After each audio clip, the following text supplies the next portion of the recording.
और अगर जमीन खरीदने या बेचने का आपका प्लान है तो यह खबर आपके लिए ही है। सरकार ने लैंड कन्वर्जन के नियम पहले से ज्यादा सख्त कर दिए हैं और अब इस फर्जीवाड़े को रोकने के लिए हर खरीदार को जमीन की वैधता साबित करने वाले कई नए दस्तावेज देने होंगे।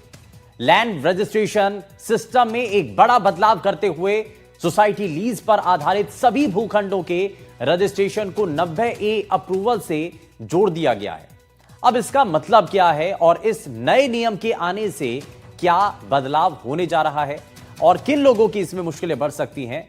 जमीन अगर आपको खरीदनी है या अगर आप जमीन बेचना चाह रहे हैं तो ये कैसे आपके ऊपर प्रभाव डालेगा और कैसे ये धोखाधड़ी से बचा सकता है, क्योंकि आज के समय में बहुत सारे लोगों के साथ जमीन खरीदने और बेचने को लेकर के धोखाधड़ी की कई खबरें सामने आती हैं। लेकिन ऐसा आपके साथ ना हो, इसको कैसे समझा जाए, ये 90A अप्रूवल क्या कहता है और इसमें क्या बदलाव किए गए हैं, इस नए नियम से आपके ऊपर क्या असर पड़ने जा रहा है और किसकी मुश्किलें बढ़ सकती हैं, जरा एक रिपोर्ट आपको दिखाते हैं। जमीन खरीदो लेकिन सबूत भी दो। रजिस्ट्री में सख्ती, अब 90A जरूरी। नियम हुए कड़े, लोग रजिस्ट्री में फंसे। जमीन खरीदने वालों के लिए झटका, सोसाइटी पट्टों की नहीं होगी रजिस्ट्री। जमीन खरीदने वालों के लिए बदला नियम, 90A अप्रूवल के बिना रजिस्ट्रेशन बंद। 90A के बिना नहीं मिलेगा कोई प्लॉट।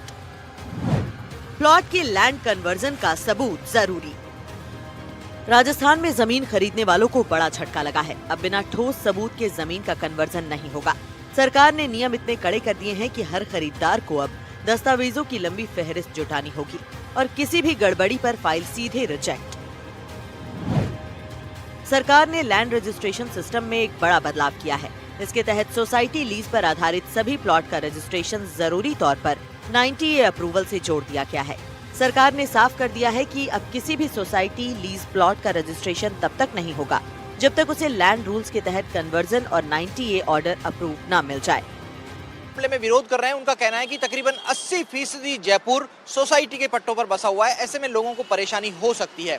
लेकिन सरकार का जो आदेश है वो ये कहता है कि अब खरीद और बेचान जिन पट्टों का होगा उनकी रजिस्ट्री पर पाबंदी रहेगी। जो लोग पहले से रह रहे हैं उनको किसी तरह की परेशानी नहीं होगी।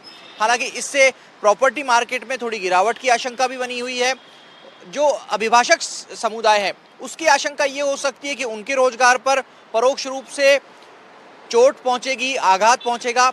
वहीं सरकार को भी तकरीबन 50 करोड़ रुपए के रेवेन्यू का लॉस हो सकता है, ऐसा वकीलों का अनुमान है। 90A ऑर्डर के कोई भी डॉक्यूमेंट स्वीकार नहीं किए जाएंगे। सरकार ने रजिस्ट्रार और रजिस्ट्री डिपार्टमेंट को निर्देश दिया है कि बिना 90A ऑर्डर के कोई भी डॉक्यूमेंट स्वीकार न किया जाए। उससे उन कॉलोनियों और सोसाइटियों में रजिस्ट्रेशन पूरी तरह से रुक जाएगा जिनका कन्वर्जन पेंडिंग है। अब किसी भी प्लॉट के लिए ये पक्का करना जरूरी होगा कि उस जमीन को खेती से रिहायशी या किसी और इस्तेमाल में बदलने का कानूनी प्रोसेस पूरा हो गया हो। कहा यह भी जा रहा है कि सोसाइटी पट्टों के भूखंडों पर रजिस्ट्री को लेकर जो रोक लगाई गई है उसको लेकर सरकार विचार कर रही है कि क्या इस रोक को वापस ले लिया जाए। दरअसल कुछ जगह ऐसी बात आई कि पूर्ववर्ती सरकार के एक आदेश के चलते ये रोक लगाना जरूरी था, लेकिन अभी इसकी समीक्षा हो रही है। वकील अपनी बात पर अड़े हुए हैं, वो हड़ताल कर रहे हैं। रजिस्ट्री का काम लगभग पूरी तरीके से ठप पड़ा है।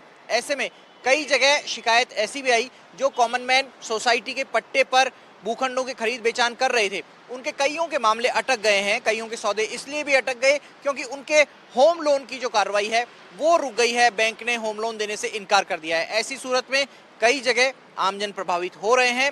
पूरे प्रदेश में देखी जाए तो ऐसे लोगों की बड़ी संख्या होगी जो हाउसिंग कोऑपरेटिव सोसाइटीज की तरफ से काटे गए भूखंडों पर रह रहे हैं। क्या है नियम 90A? 90A राजस्थान भूमि राजस्व अधिनियम का प्रावधान है। भूमि के उपयोग परिवर्तन के लिए सरकार की अनुमति जरूरी है। यही आदेश ये कानूनी रूप से प्रमाणित करता है कि भूखंड आवासीय उपयोग के लिए मान्य है। इस आदेश के बाद ही कॉलोनी निर्माण, पट्टा जारी करना, म्यूटेशन और अंत में रजिस्ट्री आगे बढ़ सकती है। ऐसे में उनके मकान की अगर खरीद बेचान की दोबारा जरूरत होती है तो वो रजिस्ट्री में पेचीदगियां आएंगी और वो खरीद बेचान संभवतः नहीं हो सकेगा।